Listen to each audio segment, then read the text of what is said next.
You're a weirdo. Hello? You're a weirdo.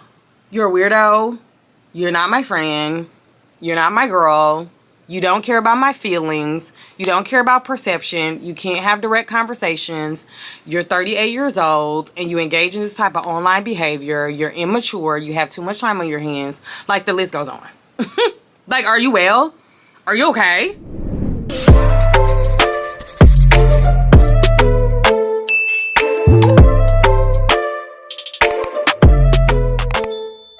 Greetings and welcome back to my channel. My name is Tenicka. In case you are new here, my channel focuses on fashion, travel, beauty, and yapping. In today's video, I'm going to be yapping about something I posted on Threads, which is why I blocked my girl. I blocked someone that I would say, I wouldn't necessarily call her a friend, but we were definitely girls. We definitely hung out. We definitely got to know each other while we were both living in New York City, and I blocked her. So let's talk about it. So I'm actually going to the gym, and I will say, with the exception of one of my really long-term friends, that our relationship kind of fizzled out because she revealed a bunch of things to me about just how she was feeling about herself and me, like vis-a-vis me. I really haven't had any like fallouts with friends or things like that, right? I'm always the discerning friend in friendships and relationships that's like, oh girl, don't trust her, don't do this. Like, I can kiki with anybody, but like inviting you to my house, going out to lunch and brunch with you like consistently, you know, I have to feel like, you know, we align on a number of different core values. So I just say that to say I'm not a person that has like a bunch of beef. You know, I haven't fell out with people. And also, I don't know. I feel like in your 20s and 30s and probably 40s as well, like people start to have a bunch of different life priorities that cause challenges with their friends. And so that's just not one of the things that happened to me. That's like my minor disclaimer. But let me just say this. The reason why we fell out, was it a fallout? The reason why I blocked her and then she called me and it was something so minor. It's minor, but it's philosophically big. So I've known her for around 10 years, a little bit longer than I've been living in New York City. And this is how I found out. She basically messaged me. I should also say I'm only going to the gym. So that's why I'm just like putting on eyebrows and, you know, just a little dilly-dally so that I can go to the gym, you know. And I usually, listen, I will throw on a hat and put on nothing. But I'm like, put on some sunscreen and throw on some brows. So anyway, I do a lot of yapping on Threads. I talk about things. I wasn't really a fan of Twitter because I felt like I couldn't say everything I needed to say. It wasn't really succinct. I'm not really succinct, I should say. And I like to do a lot of over-explaining because I feel like people are not that sharp. And you should not expect that just because you feel like you have good politics that everybody else like knows that about you, right? So, I yap. A lot of the people that follow me on Instagram follow me on Threads. Not a lot of my friends follow me on Threads because they're not on Threads. She happens to follow me on Threads. I did not know this, but she was using a fake account. So this is how I found out. There is a person that has been trolling me. They always make comments. They always say some of the most like nasty things. They accuse me of not being a Black American, a multi-generational Black American. They engage in very xenophobic, nativism, hotep content. Okay. When the name pops up, I automatically know who the person is. I automatically know who the person is. Like, that's their username. And I just was tired of letting them live in my comment section rent-free. So I decided to block the person. Okay, the next day, my homegirl, she texts me and she's like, LOL, why am I blocked from your Instagram? I couldn't figure out why I couldn't see your content. Now, when my friends say they can't see my content, a lot of times I'm just like, well, that's the algorithm. The algorithm is shady. You ain't been logged into Instagram in weeks and days and months. So, like, you might have to just go directly to my page, right? If my friends say anything, most of my friends don't, because, you know, they either already see my content or they just are not like that into social media. So I'm like, that's weird and that's strange, because I would never block her. Like, that's crazy. So I went to my block list on Instagram, all like 7 people, because people don't troll me on Instagram, so it's no reason to block people. She was blocked. I'm like, that's crazy. So I unblocked her. So she's unblocked. So I go on Threads, and someone, you know, I post something about African Americanism. Some people may call it Diaspora Wars. But the thing about me is, I'm not afraid of Diaspora Wars. I don't think every discussion that black people have online is a Diaspora War. I think some people believe that because they're non-confrontational. Diaspora Wars don't scare me because I have the range. Diaspora wars don't scare me because I have the range to be able to have the conversation in a civil, non-xenophobic, anti-nativism way. Like, I am not deeply rooted in like this xenophobic nativism, tribalism. Like, I truly feel like I'm a daughter of the diaspora, right? So I feel like I can engage in these conversations in meaningful ways. Now, I feel like the vast majority of people, even if they start off in good faith, they delve deep into tribalism. They go to their corner. They have to represent their crew and their hood. And it just gets very, very weird and very murky and very spooky. Now, I think there are some people who are like, black is black is black, because they're a little non-confrontational. They may not necessarily have the range. And sometimes they're just like, you know, they're optimistic. They truly might mean that, whatever. I said something, the troll was back. What is the troll doing back? Because I know I actively blocked this person. I actively blocked this person because I've seen their name a number of different times. I actively blocked this person. So what is this person doing in my comment section? That's literally what I was thinking, right? So I'm like, okay, blocked. Maybe I had a letter off and they created another account. What's going on? So 2 days later, my homegirl messages me and was like, did you unblock me? I'm like, that's so weird that you're blocked. I'm like, I literally never blocked you, so I don't know. So in my mind, I'm thinking, is she blocking herself? Like, I just didn't, I truly was confused. Like, I unblocked her, I screenshotted it, and I sent it to her like, you are unblocked. Like, you are not blocked. I don't know, maybe, at first I was like, is it the story? She can't see my stories. I don't know what it is. But I'm like, yeah, when you log onto the app, just go to my page, you can see it. So I was like, do it right now. And she did it. And she was like, oh, okay, yeah, I'm not blocked. That's weird. So I'm like, okay. You know, do. Next day, the troll is back on Threads. I blocked the troll twice. My friend, my homegirl, literally said I blocked her twice.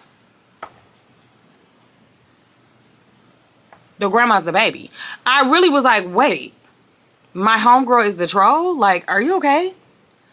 Like, I posted this on Instagram a few days ago because I'm like, I posted on Threads a few days ago because I'm like, what happens is if you block someone in a meta platform like Threads, it blocks that person even on Instagram if they're using the same email. Like, every account that they create, even if it's another username, it doesn't matter. They're blocked. Okay? Every single platform, they are blocked. That is a meta platform. They're blocked. They're blocked on WhatsApp. They're blocked. They're blocked. And so this was the only person I was blocking for a week. And my friend is the only person. My homegirl was the only person that was literally saying that I blocked her. So I concluded it was my homegirl, because when I blocked this person again, literally, as soon as I blocked this person, a matter of 30 seconds, I went to Instagram to see if I could see my girl's page, and I blocked her. So I literally texted her and was like, are you okay? And she was like, what you mean? I said the username.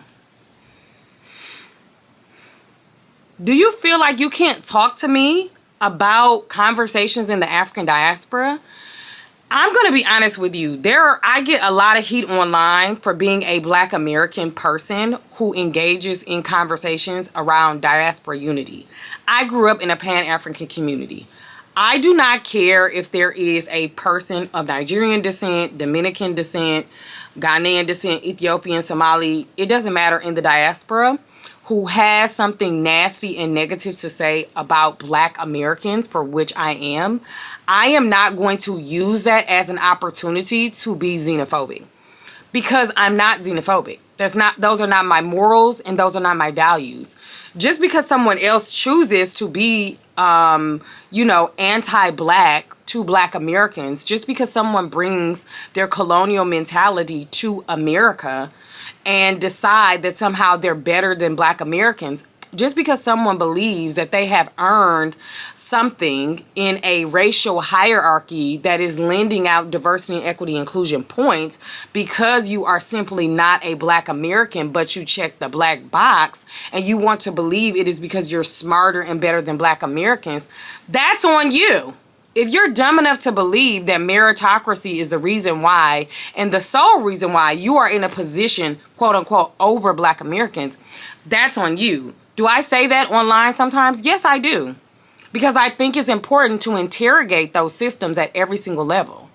I think the student visa process is predatory, especially to African immigrants who come to the United States, because their ability to get a work visa is not as strong as their ability to get a student visa, primarily in Ivy League institutions, right? Like, there are so many different nuances to these stories and challenges, but if you are a Black American and you are constantly looking for uncritical solidarity within the Black American community against someone else in the Black diaspora, you're not going to get it from me. Because I do think that there is a growing xenophobia within the Black American community, specifically rooted in nativism, and we are seeing it as the entire country is rooted in nationalism and nativism, and there's a push by the alt-right to really breed what was once these very niche and fringe conversations like Hotepism. It is being weaved into every single fabric of Black Americanness, and I don't like it. And I say things about it online because I think it's really important as a Black American to say that, right? That's how I feel. This girl of mine is a Black American, okay? And she was taking her trolling as an opportunity to say, well, are you even Black American? You know, she was saying, like, you must not really be a Black American if you don't feel this way. You know, why are you taking the side of people who are taking your jobs? And it's just like, whoa, whoa, whoa. This is like insane, especially coming from a person that is like, you know me in real life. You know what I'm saying? You're proximate to me in real life, right? There's some criticism that she can say to me that is probably real and valid. Like, she's like, you know, you don't have a very diverse friend group in terms of, you know, not all, you know, you don't have a lot of Black American friends. That's true. That's not untrue. I think a lot of that has to do with where I live and how I've been situated. And I think it's true of a lot of Black Americans who live in New York City, that we have our friend group that is predominantly Black is really diverse. It is not simply just Black Americans, because there's a lot of diversity within the Black community in New York City. That's neither here nor there. But it's clear to me that she has exhibited signs of intellectual inferiority, and she did not feel like she could have that conversation with me in person. Right? And so she decided, rather than picking up the phone and saying something, she wanted to troll me online. Weird behavior. Very weird behavior. And so what did I do? I took it straight to her on text message. I said, now I put 20 on 10. Okay? I said, well, according to Meta, this is you. This is your email address, and you are this person. oh, that's a little account that I use, that I've been using, you know, it's like my Finsta account, yada, yada, yada. Cool. So you admit that this is you. Are you also going to admit that you are trolling me? I said, why did you feel the need to say these nasty things about me in my comment section? And it gives fodder to other people to like the comment, to comment underneath the comment. It was never that serious, is what she said.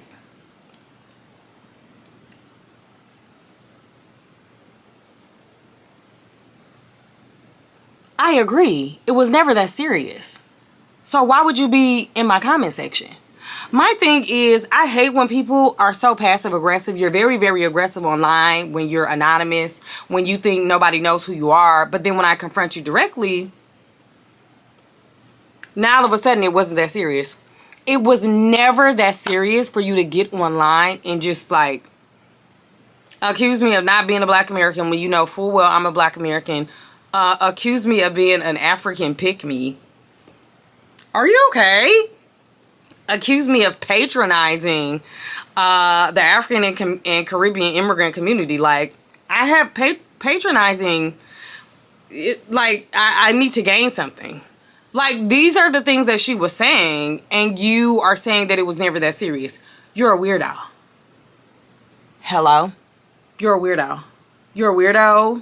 You're not my friend. You're not my girl. You don't care about my feelings. You don't care about perception. You can't have direct conversations. You're 38 years old and you engage in this type of online behavior. You're immature. You have too much time on your hands. Like, the list goes on. Like, are you well? Are you okay? The fact that you would troll your friend and then when you're confronted with this behavior, you say it's not that serious, and nothing in your mind when you looked in the mirror told you before you typed this that it wasn't that serious, and you still went ahead and did it. Are you okay? Are you well? No, she's not well. I said I'm cool on you. I'm cool on you. Why are you in your feelings about the thoughts and opinions of what I'm saying? When if you were really like intellectually robust and well informed on the issue, we could have a conversation at brunch or lunch or coffee. Like, that's just who I am. I don't attack my friends online. I don't, not anonymously, not directly. Like, if I ever have something, you know, even an opposite opinion, I don't mind disagreeing with my friends. There are people that I disagree with all the time on these issues. I don't mind disagreeing with them. But I do feel like, because you know me personally and you know me outside of the amount of characters that are allowed on Threads or Instagram, or that you should give me some grace around the things that you see me saying online. If you don't agree with my diaspora take, I don't have a problem with that.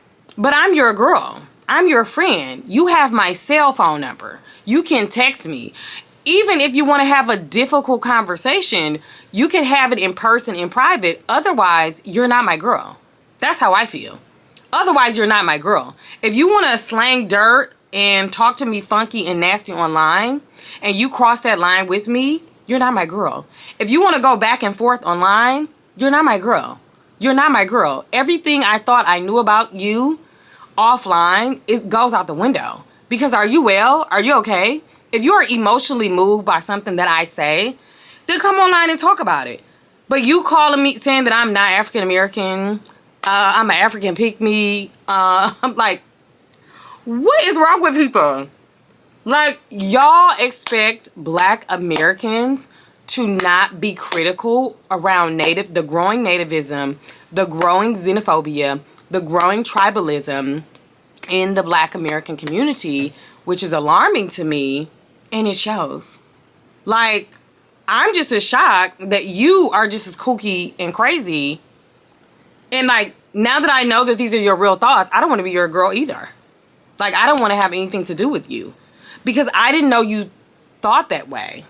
And I also didn't know that you thought this way about friends in our friend group who are from immigrant communities.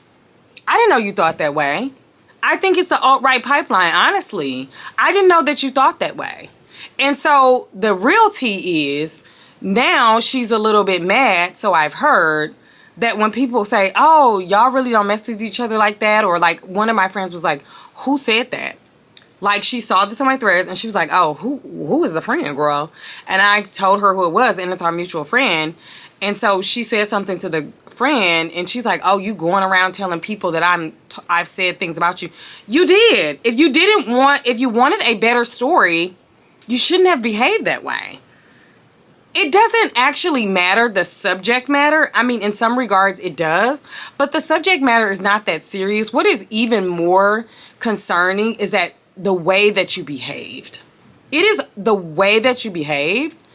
And also the politics. I think the politics matter, especially at a time like this, for you to signal that you're an ally and you're in community with people in the diaspora, especially with mass immigration happening and all these things. Like, it's really important for you to be honest about how you feel and not to be online under some pseudonym trolling the girls at your extraordinarily, extremely big age.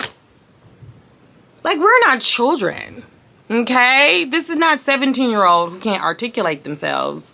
Like, I don't know. That's how I feel. I would love to know you all's thoughts. Like, you know, now she in her feeling. I'm like, girl, yeah, this is what she was saying about, like, this is what she was saying about people from the continent. I, like, screenshotted it. I didn't send it around, but I said to one of my homegirls, okay, maybe I sent it around to one person. But I said to my homegirl, I'm like, yeah, this is what she said. This is what she said. And you are at brunch, kikiing, cackling, acting like you're one of the homegirls. Whole time, you have such nasty things to say. It's like, it needs to be unpacked. You're not a serious person. You're not well. It is not okay. I don't want to be proximate to you. I don't want to be your girl. I don't want to go to lunch with you. I don't like your worldview. I don't like your politics. And I'm cool on you. It is what it is. So that's my 2 cents. I want to share the fuller story because I talked about it on threads, but I want to share the fuller story in the context. And I feel like this is a growing concern for me right now because, like, this is what I'm going through online right now, you know? And, you know, I'll probably tread a little bit more lightly because I don't actually want to engage and I don't have the time to fully invest. I think some of these things deserve like Medium articles and Substack, you know, and I really don't have the time to do that. So I do try to tread lightly. I know it probably doesn't look like it, but I do try to tread lightly because I really could go off on the girls, but I try not to. But like, this tells me who you are. This tells me who you are. Anyway, thought I'd share. So if you like this kind of video, thank you. Go ahead and comment and let me know. Did y'all think that was weird? Wasn't that some strange behavior? Like, be serious. Please like the video and also subscribe to my channel so that you never miss an upload from me. I have a lot of good vlogs coming up that I want to share, and I will see you all in the next video. Bye.